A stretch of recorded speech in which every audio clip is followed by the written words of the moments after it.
with a dumbbell.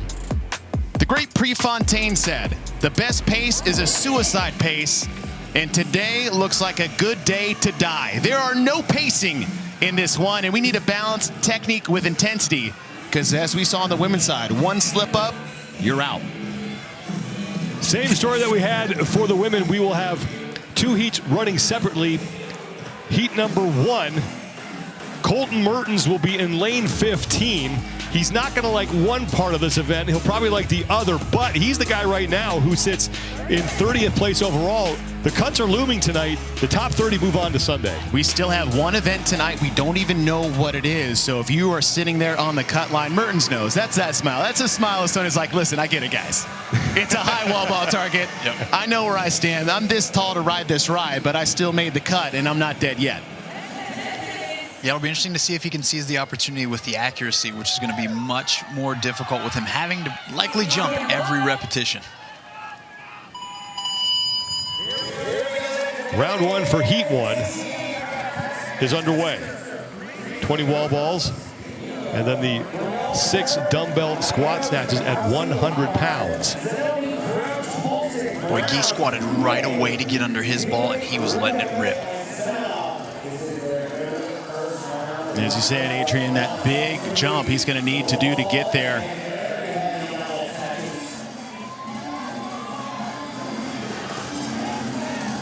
There's Guy Majeros on the left, Brent Fikowski on the right. A lot like you mentioned, Chase, in cycling this, Brent has got a premature squat. He starts to let his hips go down and back even before his hands ever touch that ball, and that's going to speed his cycle rate. You know, something I've never seen Brent not do is the arm sweep on the wall ball shots. That's mean he's going for speed, not longevity. Majeros and Fikowski, along with hey, that's the squat sets we said we were talking about from the Rogue Invitational. You just got to get underneath. Majeros continues to lead here. Here comes Fikowski. Dallin Pepper's there as well. There goes Guy. He will take round 1 of Heat 1. About time he showed up. 114.97 for Majeros. That's what I've been looking for the last 3 days. I'm glad he's back. Hey, me too. Dallin Pepper's going to take second. Jay Crouch is third, followed by Tudor Magda, Jorius Karavis, Heinrich Happelainen, Griesaber, Uday, and Vigneault all coming across. And here comes Mertens. That's great for him.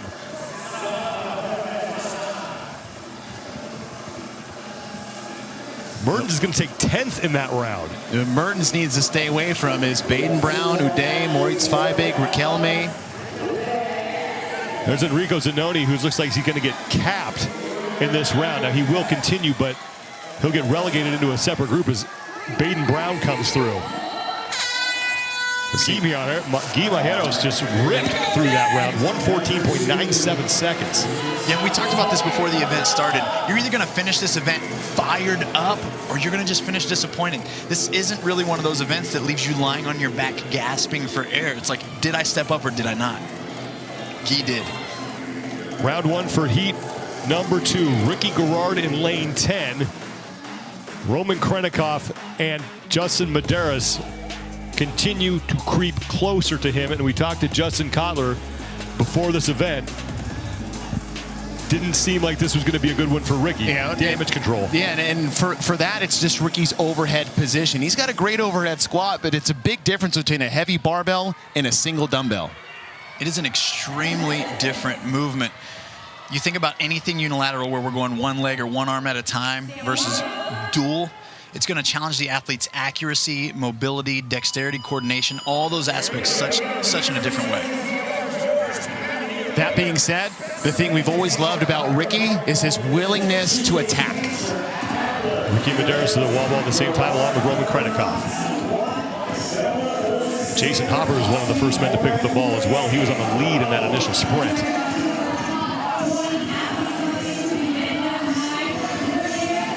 Medeiros looks like he's moving at a faster clip than Garrard here.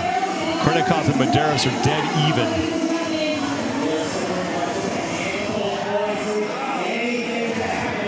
There is Jason Hopper, left side of your screen. Listen, you're right there. Just a big drop. Big drop for Hopper. There's another one. Another no rep for Hopper, so a lead that he had on the sprint has now disappeared. Medeiros, first man, along with Krennikov, Gerard right behind him. Travis Mayer and Nick Matthew at the bottom of your screen. Will Morad and Noah Olson at the top. This is the big question for Ricky Gerard on the left, is being able to stabilize that dumbbell overhead. Medeiros still in the lead as here comes Gerard. And Medeiros has one of the best overhead positions in the men's field.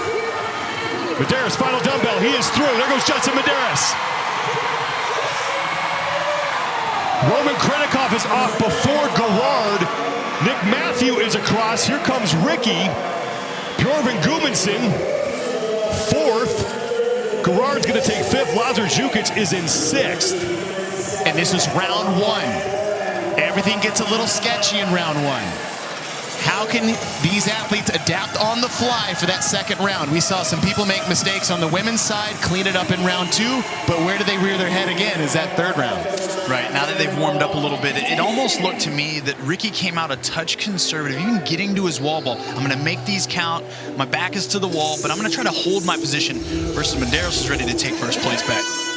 And just as you said, Adrian, is like Ricky Gerard had that almost like control squat, a lot different, say, when we saw, say, from Ellie Turner, who was just popping right down there at the bottom. But Medeiros' overhead position, really one of the best we've seen. It's beautiful. Justin Medeiros takes round one of heat two. Let's go down to Mike Arsenault. Well, you may be wondering why this event is called Hat Trick. Well, Adrian Bosman is a hockey fan. In the sport of hockey, you need to score not one, not two, but three goals to make a hat trick. In this event, you have to execute not one, not two, but three movements. That will make the hat trick. To make this a Gordie Howe hat trick, Chase and Adrian are going to start wrestling each other in the broadcast booth. Chase is already putting on the foil. I was going to say, yeah, maybe slap shot, hashtag slap shot. I was like, I will bow out of that contest 10 times out of 10. Ready to go. Tell us when. Ricky Gerard, not a bad start, really, what we thought we'd coming in, but Guy Majeros. And in that last round, for heat number two, Ricky Gerard trailed Justin Medeiros by 4 seconds. Look at Brett Fikowski trying to match Guy step for step, wall ball for wall ball. He picked up his intensity for sure coming out of the gate versus what we saw in round one. But the spring and Guy squat, he's in the upper left part of your screen, right in front of Brett Fikowski. Look at the difference between the two. Guy just rebounds out of the bottom. Dallin Pepper actually had a great event this morning. One of the bigger athletes in the field, can move some weight. And Dallin, for a longer frame, he also has a really textbook squat. Very good mover. Guy's cycle rate. Just look at that between him and Brent. Just bouncing out of the bottom, but yet tied right coming off. Fikowski, Majeros, and Pepper to the dumbbell at the same time. He's literally now not extending anything. Just up and under that dumbbell as fast as he can. It's beauty. And Majeros just mauling that 100-pound dumbbell, and he's going to go 2 for 2, and Guy may have gotten faster that round. Now Fikowski is across. I mean, that's great for Brett Fikowski, just with the type of athlete that is. He's not a speed guy. I mean, we just saw what speed looks like. Guy Majeros is the definition of that, speed and power. Yet for Brent, it takes a lot more intention to be able to match the speed of someone like Guy. He's in his mind thinking, go fast, take chances. Even though he's got the professor as his descriptive name, sometimes you got to throw that to the side and be a little reckless. There's Augustin Riquelme, who's got to get across the finish line in 10 seconds in order to be able to keep competing with the men who got through this event. He will. And there's Guy Majeros. Still waiting on his time, but it looked like he may have gotten faster. His first round was about 1:14. Guy Majeros and Brett Fikowski basically going rep for rep on these wall ball shots. Again, a 12-foot target, but look at Guy. He just sneaks underneath the dumbbell. There's not many other people in this field that can do that. For those of you watching at home, this is a 10 out of 10. Don't recommend unless you got the power and speed like Guy does. 2 for 2 so far for Guy Majeros. Scan the QR code and get 50% off the RP Diet Coach app this week only.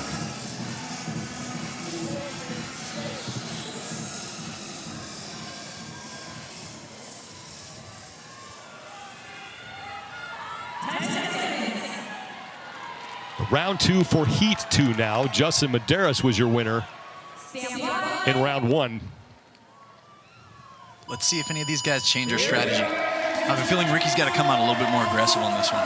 And as a coach on the side, when you're looking at that, scanning the field, I mean, you can see it from the booth. If their coach is there, what are you telling Ricky? Clean. Right now, if I'm his coach and I'm in his corner, I'm truly saying, hey, we want a clean run, more importantly than a fast run, right? A lot like we know that Boz mentioned.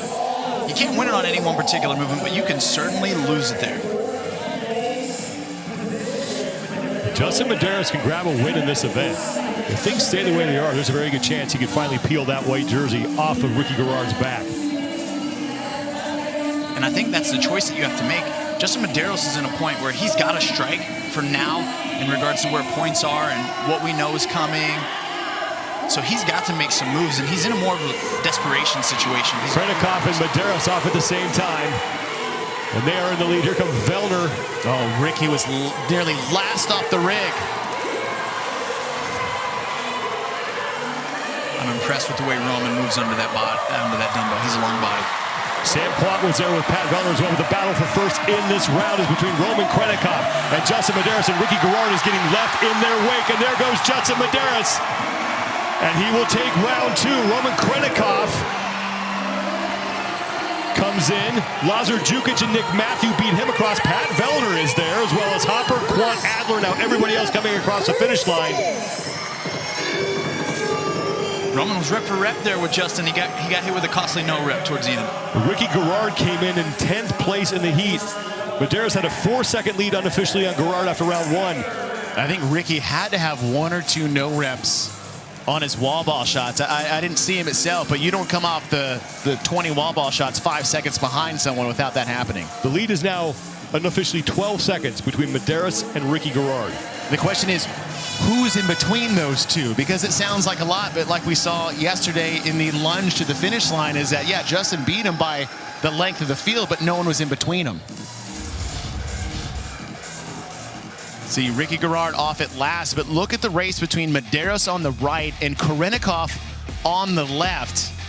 You know, Krennikov has a decent overhead position, a little bit more stable for Medeiros on the right, but rep 1, Medeiros on the right got the second one, but Roman got a no rep on that one, and honestly, I didn't see it. I don't know. If the standard is double heads have to touch the turf, that's what got him. He only hit one side of the dumbbell to the ground. And that's, look, again, speed. Because it's really hard to control a 100-pound dumbbell just by itself, let alone at that speed. There's Guy Majeros is looking to go 3 for 3 here. Unofficially, his cumulative time is 2 minutes 30 seconds. And he is first place in the event right now, neck and neck with Brent Fikowski. And Brent is leaning in.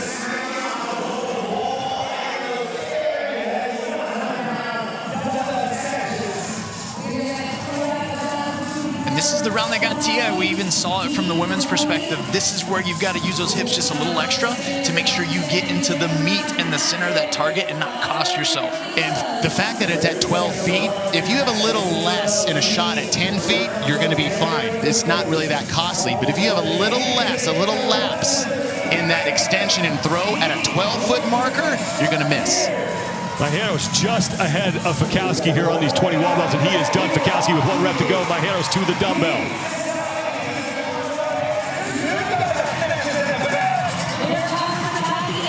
First round, no problem. So far, a clean run for Majeros. Here comes Fikowski. Final 2 reps for Guy. And Guy Majeros is going to sweep the 3 rounds. And he looks to win this event, but we have to wait and see what happens with Heat 2. It's Fikowski will come in second place. Dallin Pepper finishes 3rd, followed by Andre Uday and Tudor Magda. Listen, we know what to expect from Guy, but shout out to Brent Fikowski. That is some speed we haven't seen from him. Brent Fikowski, 21st overall, has yet to punch into the top 20 and might be able to do it here with this event. And Rico Zanoni is going to finish up. And now we move on to the final round for Heat 2.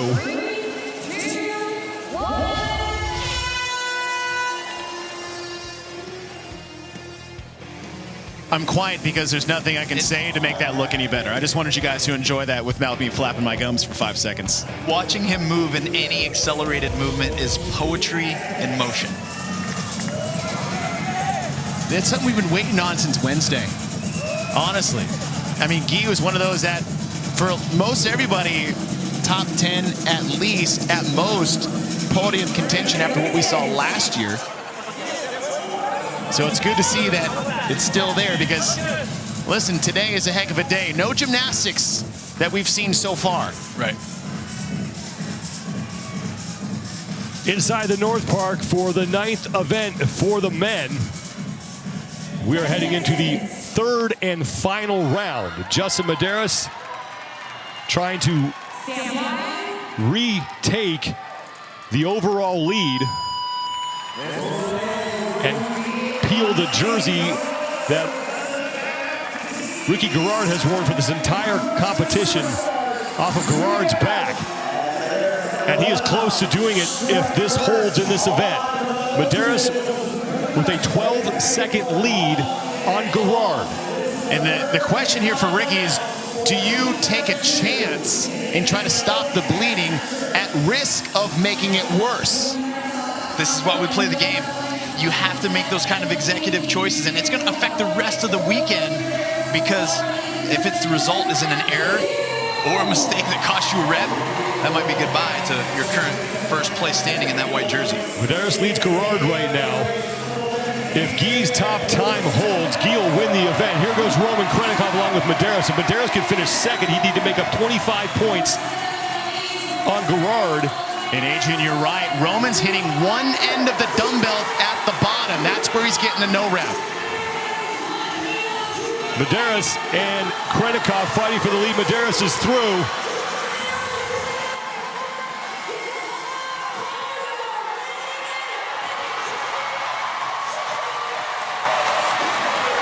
And you might want to start printing a new jersey. Here comes Garrard. If Medeiros finished second in this event, that would be 97 points. Garrard would have to finish 11th or better to hang on to that lead. I mean, he was barely 11th in the end of that one heat that we've seen. He got right up in there. You can see Roman tapping that head. He knows he made a mistake. He knows what it was. When you're in a workout where you got to go fast and take chances, we know that's the risk that you run.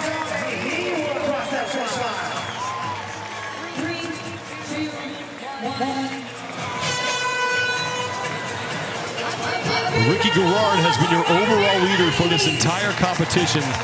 Justin Medeiros may have just changed that.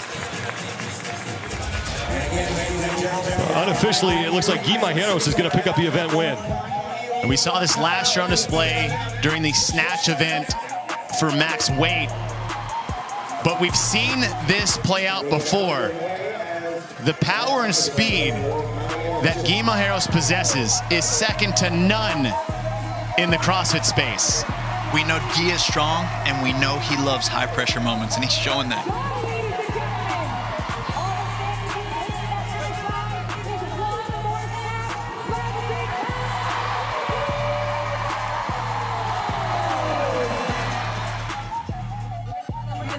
Let's send it down to Mike Arsenault.